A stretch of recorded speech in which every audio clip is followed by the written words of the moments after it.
Good morning student, welcome on the Varad Vinayak classes. और यहाँ पर आपको क्लास 10th की वीडियो प्रोवाइड कराई जा रही है। क्लास 9, 10th, 11, 12 की वीडियो प्रोवाइड कराई जा रही है। और उसी सीरीज में मैं आज आपको एक्सरसाइज 1.4 बताऊंगा। और 1.4 को स्टार्ट करने से पहले मैं आपको दो नहीं तीन थ्योरम के बारे में बताऊंगा जो कि इस चैप्टर के लिए इंपॉर्टेंट है, जिसमें सबसे पहली थ्योरम है 1.5।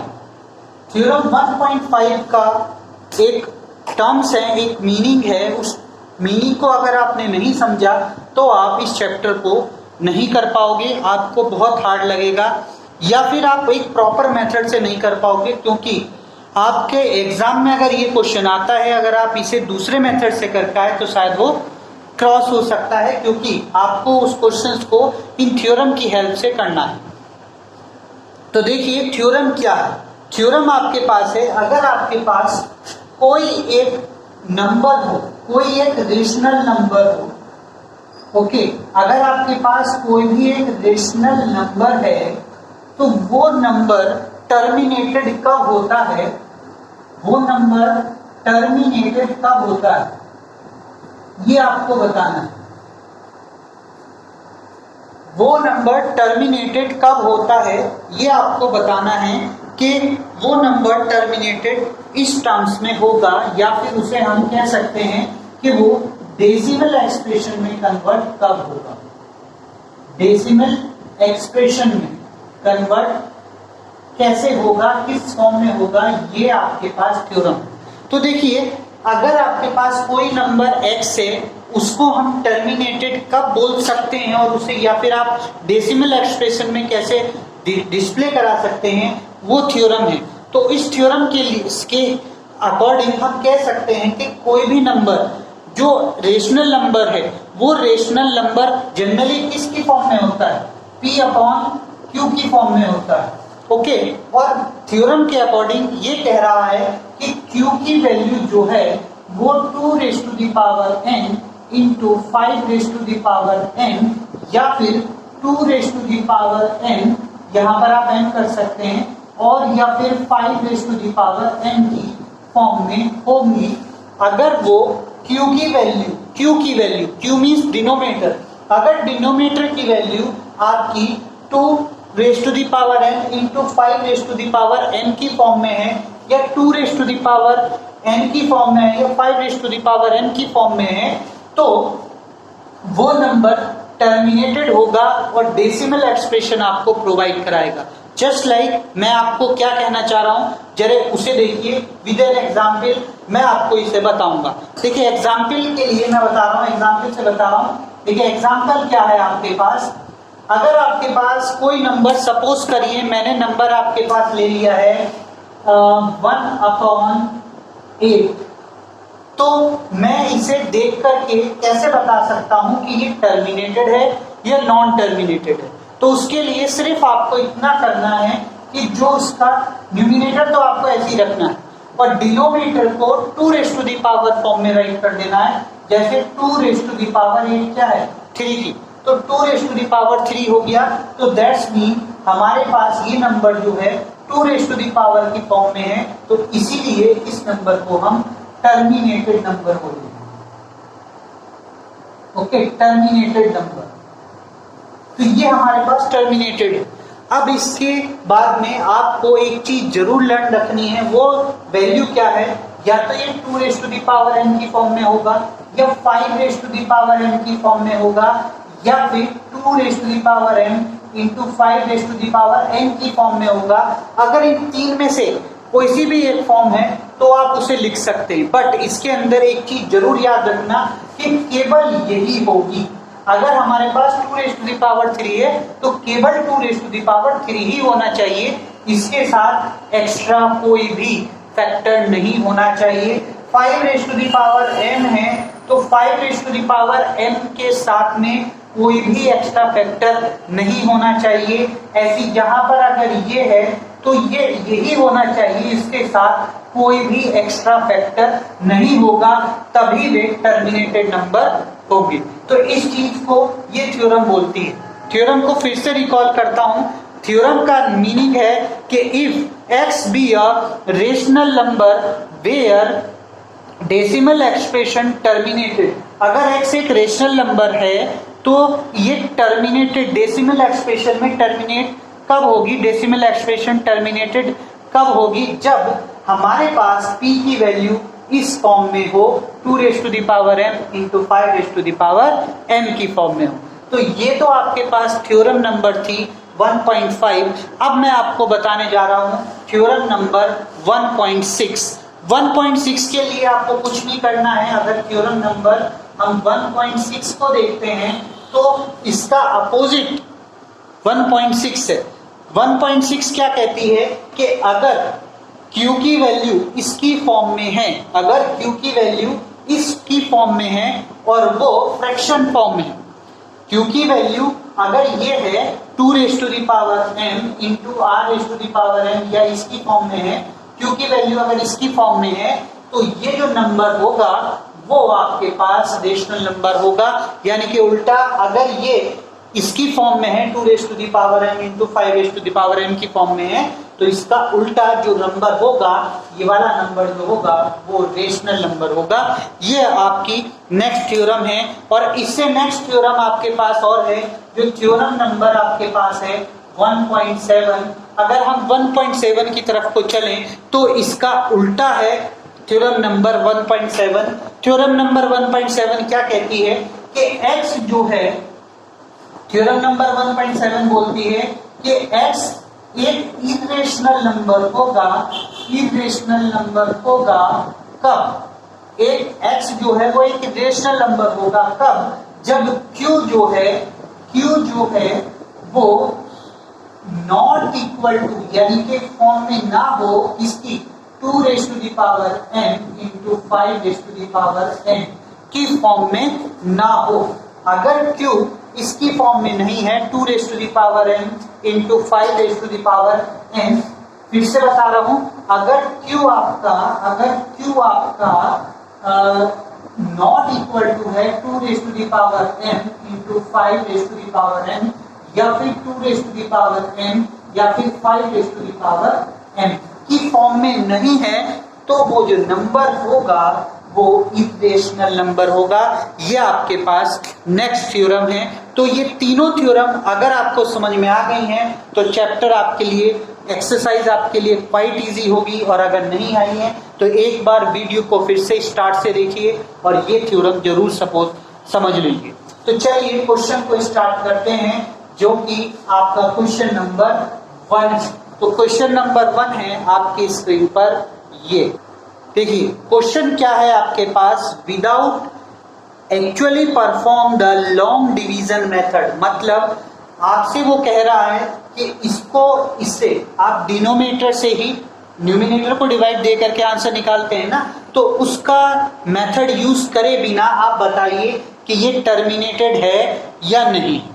तो इसको फाइंड आउट करने के लिए सबसे इजी ट्रिक्स है, थ्योरम यूज करिए और थ्योरम की हेल्प से आप क्वेश्चन को बता सकते हैं कि टर्मिनेटेड होगी या नहीं होगी। तो थ्योरम को एक बार फिर से रिकॉल करते हैं। थ्योरम आपके पास है कि टर्मिनेटेड कब होगी? जब 2m इंटू 5m की फॉर्म में आपके पास क्वेश्चन होगा। वो क्या होगा? डिनोमिनेटर। ठीक है, डिनोमिनेटर अगर इसकी फॉर्म में होगा तो वो टर्मिनेटेड होगी। तो देखिए क्या हमारा इसका डिनोमिनेटर इसकी फॉर्म में है या नहीं। तो इसको फाइंड आउट करने के लिए हम क्या करेंगे कि ये जो वैल्यू है इस वैल्यू के फैक्टर करेंगे। तो फैक्टर करके देखिए 3 1 2 5, 5 से डिवाइड दीजिए, 5 6 जा 5 2 जा 5 5, फिर 5 से दीजिए 5 1 5 2 5, फिर 5 से दीजिए 5 2 5, देन 5 से देन 5। तो 5 से डिवाइड देने के बाद आपके पास ये फैक्टर हो गए हैं। तो यानी कि हम इसे 313 अपॉन इसकी वैल्यू को इसकी फॉर्म में लिख सकते हैं 5 देखिए कैसे 1 2 3 4 5। ठीक है, तो 5 है तो 5 तो यानी कि हमारी जो वैल्यू है वो इसकी फॉर्म में हो गई ना। तो देखिए इसकी फॉर्म में कैसे हुई, इसकी फॉर्म में अभी 2 की वैल्यू आ गई है। तो वो करिए 3 upon 2 raise to the power 0 कर सकते हैं ना, तो 3 रेज़ टू द पावर 0 की वैल्यू 1 हो जाएगी and 5 raise to the power 5। तो देखिए ये वैल्यू इसकी फॉर्म में हो गई है, तो डिनोमिनेटर हमारा उस फॉर्म में कन्वर्ट हो गया है। तो इसीलिए ये वाली जो एक्सप्रेशन है, ये वाला एक्सप्रेशन, ये टर्मिनेटेड एक्सप्रेशन है, टर्मिनेटिंग एक्सप्रेशन, ये टर्मिनेटिंग डेसिमल एक्सप्रेशन, ठीक है, टर्मिनेटिंग डेसिमल एक्सप्रेशन। अब इसके बाद दूसरा क्वेश्चन देखिए, इस क्वेश्चन को भी ऐसे ही सॉल्व करके देखिए, इसकी वैल्यू को देखिए। तो ये हम कैसे राइट कर सकते हैं, 17/8 को हम जब फैक्टर करेंगे तो 8 के फैक्टर करके देखिए, देखिए 8 ये है, फैक्टर करेंगे तो 2 4 जा 8, 2 से करेंगे 2 2 जा 4, 2 से करेंगे 1, तो 2 की पावर 3 हो गया है। तो यहाँ पर हम 2 की पावर 3 राइट कर सकते हैं। तो ये भी इसी की फॉर्म में कन्वर्ट कर लीजिए। अभी 5 की वैल्यू नहीं है, जो नहीं होगी उसको हम 0 में राइट कर सकते हैं, 5 into 0, 5 raise to the power 0। 5 raise to the power 0 की वैल्यू आप जानते हैं, 5 रेज़ टू द पावर 0 या 2 रेज़ टू द पावर 0, दोनों की वैल्यू 1 होती है और 1 से हम किसी की भी मल्टीप्लाई कर सकते हैं। तो एक चीज याद रखना कि अगर किसी भी नंबर की पावर 0 है तो उसकी वैल्यू 1 होगी और 1 हम किसी से भी मल्टीप्लाई में राइट कर सकते हैं। तो यानी कि इसे भी हमने इसकी फॉर्म में कन्वर्ट कर लिया। तो दैट्स मीन ये भी हमारा टर्मिनेटिंग नंबर है, टर्मिनेटिंग नंबर है। तो ये भी हमारे पास टर्मिनेटिंग हो गया है। अब अगले क्वेश्चन की तरफ चलते हैं, इस क्वेश्चन की तरफ। तो इसे देखेंगे कि ये टर्मिनेटिंग है या नहीं। तो फिर से हम इसके फैक्टर करेंगे 455 के, तो 455 को फैक्टर करेंगे 5 से, तो 5 9 या 45, 5 1 या 5। अब देन आफ्टर ये शायद 7 से चला जाएगा, तो 7 1 या 7, कैरी 2, 7 3 या 13, देन 13 एंड नाउ गेट 1। तो हम 64/5 इंटू 7 इंटू 13 राइट करेंगे। ओके, तो 13 राइट करेंगे। अब मैंने आपको उस थ्योरम में एक चीज जरूर बोली थी कि हमारे पास 5 तो डिनोमिनेटर में हो, 5 और 2 डिनोमिनेटर में हो, ओके। अगर उसके साथ कोई एक्स्ट्रा प्राइम फैक्टर भी हुआ तो फिर वो टर्मिनेटिंग नहीं होगी। इसके साथ में आप देख रहे हैं 5 तो है, पर 5 के साथ में एक्स्ट्रा ये 2 हैं जो कि 2 नहीं, 2 के इक्वल नहीं है ना। तो ये 2 के इक्वल नहीं है, ये 2 अलग प्राइम फैक्टर हैं, 2 के इक्वल नहीं है। तो ये प्राइम फैक्टर अदर देन 2 है, तो अदर देन 2 है, तो इसका मतलब ये टर्मिनेटिंग नहीं होगा, इसे हम बोलेंगे नॉन टर्मिनेटिंग। मतलब आपको इन शॉर्ट में अगर मैं समझाऊं तो अगर किसी की भी denominator 5 raise to the power और 5 raise to the power n और 2 raise to the power n की फॉर्म में है, तभी वो टर्मिनेटिंग है। अगर उनके साथ एक्स्ट्रा कुछ भी आ रहा है तो वो टर्मिनेटिंग नहीं होंगे। तो ये नॉन टर्मिनेटिंग है। इस टाइप से आप अपने बाकी के क्वेश्चंस को कर सकते हैं। इसके अंदर अगर मैं आपको 5th क्वेश्चन और बताऊं, क्योंकि 6 तो आप इजीली कर पाएंगे क्योंकि उसके अंदर 2 के पावर ही होंगी। अब देखिए 5th अगर मैं आपको बताता हूं तो 29/343 है आपके पास। ये क्वेश्चन है 29/343। तो जैसे ही आप इसको करेंगे तो इसके फैक्टर करेंगे, तो इसके फैक्टर आप किससे कर सकते हैं, डिवाइड देखिए किससे कर पाएंगे आप, 3 4 3। तो 3 4 3 या तो आपके पास 3 की टेबल में आएगा या 7 की टेबल में आ सकता है। 7 9 जा 63, तो 7 से डिवाइड करके देखते हैं। तो 7 4 जा 28, then after 2 7 9 जा 43 and then 7 and then now 7। तो ये हमारे पास हो गया 29/7 रेज़ टू द पावर 3। तो 7 रेज़ टू द पावर 3 हो गया है। तो यहाँ तो 2 और 5 आया ही नहीं, तो इसलिए ये तो डायरेक्ट आप लिख सकते हैं, ये होगी नॉन टर्मिनेटिंग। ये तो आप डायरेक्ट ही लिख सकते हैं। तो इस टाइप से आप अपने क्वेश्चन को सॉल्व कर सकते हैं। तो बाकी क्वेश्चन आप खुद करिए और देखिए कि ये टर्मिनेटिंग होंगे कि नॉन टर्मिनेटिंग होंगे। अब मैं आपको क्वेश्चन नंबर 2 और बता रहा हूं, तो क्वेश्चन नंबर 2 की तरफ चलेंगे। चलिए देखते हैं क्वेश्चन नंबर 2। देखिए क्वेश्चन नंबर 2 आपसे क्या कह रहा है कि जो भी आपने क्वेश्चन नंबर 1 में टर्मिनेटेड नंबर देखे हैं उनकी वैल्यू को बिना डिवाइड के बताइए वो डेसिमल में क्या होंगे। तो ऐसे क्वेश्चन को करने के लिए आपको कुछ नहीं करना है, जो भी आपके पास क्वेश्चन है, जैसे मैं अभी फर्स्ट आपको बता रहा हूं, तो इन्हीं क्वेश्चन को राइट करिए। तो 13/3/125 आपके पास है। इसके फैक्टर हमने कैसे राइट करेंगे? 13/5 पीछे किया था अभी। अब यहाँ पर आप देखेंगे कि ये वैल्यू आपके पास ऐसी हो गई है। अब इसके बाद आप इसको देखिए कि इनटू, यहाँ पर आपके पास क्या हो जाएगा? इनटू ये वैल्यू 5 की फॉर्म में हो गई।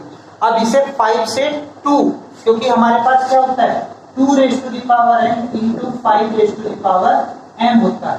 तो 5m तो है पर 2 नहीं, तो 2 के लिए हम क्या करेंगे 2 से मल्टीप्लाई कर देंगे, और जिस चीज से यहाँ पर मल्टीप्लाई करेंगे उसी चीज से ऊपर भी कर देंगे, तो इंटू 2 अब ये वैल्यू आपके पास हो गई 13 इंटू 2 की वैल्यू होती है 32। कैसे?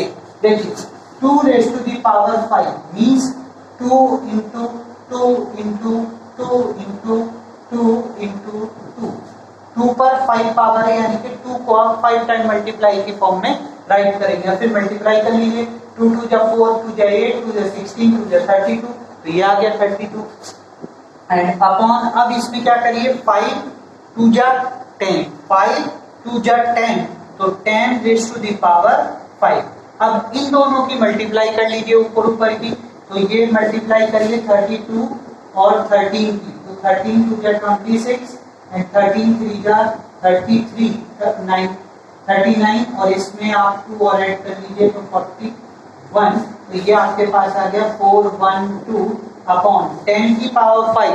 तो 10 की पावर 5 का मीनिंग है कि आप 1 के आगे 5 टाइम 0 राइट कर देंगे, तो ये आ गया है। अब इसको इससे पॉइंट को डिवाइड नहीं देना। जब भी 0 होते हैं तो 0 का मीनिंग ही ये होता है कि आपकी वैल्यू ऊपर कितने टाइम पर जा रही है। तो जैसे कि ये 0 है तो यहाँ पर 4 1 2 कितने 0 है 5 है, तो 5 0 है, ऊपर 5 वैल्यू बना लीजिए। 5 वैल्यू बनाने के लिए आप इसके पीछे 0 मत लगाइए, इसके आगे 0 लगा लीजिए, तो 2 0 लग गए। अब देखिए 5 वैल्यू बन गई, 5 वैल्यू बन गई, इससे आगे पॉइंट लगा दीजिए, 0 इसका आंसर है। तो ऐसे करके आप इस क्वेश्चन को करेंगे, डिवाइड नहीं देंगे, बिना डिवाइड के ये क्वेश्चन करने हैं आपको। अब देखिए अगला क्वेश्चन है आपके पास, ये है। इस क्वेश्चन को भी इसी फॉर्म में आप राइट करेंगे। तो इस क्वेश्चन को राइट करने के लिए आप क्या करेंगे 17/2⁵, क्योंकि 8 जो है 2⁵ में पीछे बताया था। अब यहाँ पर 5 की उतनी ही पावर से मल्टीप्लाई की जितनी 2 की पावर है, तो 2 की कितनी है 3, तो 5 की भी हमें 3 पावर से ही मल्टीप्लाई करनी होगी, कर दीजिए। एंड देन आफ्टर यहाँ पर इंटू, जो जिससे नीचे करिए जितनी पावर से उतनी पावर से ऊपर भी करनी पड़ेगी, तो 5⁵, तो ये हो गया 17 इंटू 5⁵ को आप क्या लिखते हैं 125 अपॉन 5 2 जा 10, 10 की पावर 3। अब इन दोनों की मल्टीप्लाई कर लीजिए, आपके पास आपका आंसर होगा। तो देखिए मल्टीप्लाई करके देखिए क्या आएगा आंसर। ओके, तो मल्टीप्लाई करके देखिए आंसर आपके पास क्या।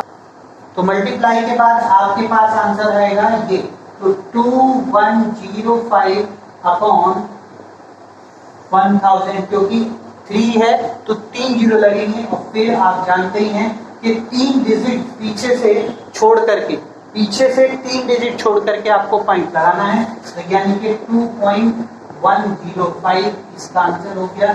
बिना डिवाइड करे आप ऐसे क्वेश्चन को कर सकते हैं। तो आई थिंक आपको क्वेश्चन नंबर 2 भी समझ में आ गया होगा। आप क्वेश्चन नंबर 2 के जो टर्मिनेटेड वाले हैं वो सारे क्वेश्चंस करिए, और इस टाइप से आपके क्वेश्चन नंबर 2 तक का क्वेश्चन कंप्लीट होते हैं।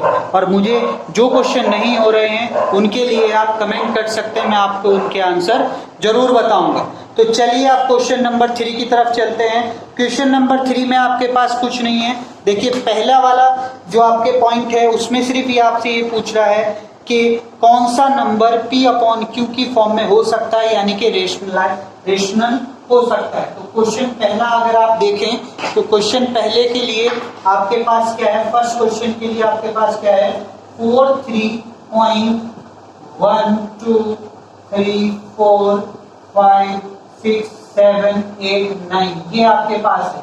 तो मुझे ये बताइए कि जो डिजिट कंप्लीटली टर्मिनेट हो जाती है तो उसे हम क्या बोलते हैं, रेशनल नंबर बोलते हैं ना। जो डिजिट कंप्लीटली टर्मिनेट हो जाती है उसे हम क्या बोलते हैं, रेशनल नंबर। तो ये एक रेशनल नंबर है या नहीं? हाँ है, क्योंकि इसके आगे मैंने कहीं पर भी इन्फिनिटी नहीं लगाया है, यानी कि ये इतनी डिजिट के बाद टर्मिनेट हो जाएगी। तो जब ये टर्मिनेट हो जाएगी तो ये क्या बन जाएगी, रेशनल नंबर। तो ये हमारे पास हो गया रेशनल नंबर, ये हमारा रेशनल नंबर है। अब ये रेशनल नंबर को P अपॉन Q की फॉर्म में और राइट कर दीजिए। तो P अपॉन Q की फॉर्म में राइट करने के लिए पहले डिवाइड का साइन लगाइए, ये पॉइंट हटाइए और यहाँ पर 1 राइट करिए। पॉइंट के बाद कितने डिजिट है, 1 2 3 4 5 6 7 9, तो 9 डिजिट है, 9 लगा दीजिए। 1 2 3 4 5 6 और 7 8 9 और आपका आंसर ये आ गया। तो इस टाइप से आपको क्वेश्चन को करना है। नेक्स्ट वाला क्वेश्चन अगर आप देखेंगे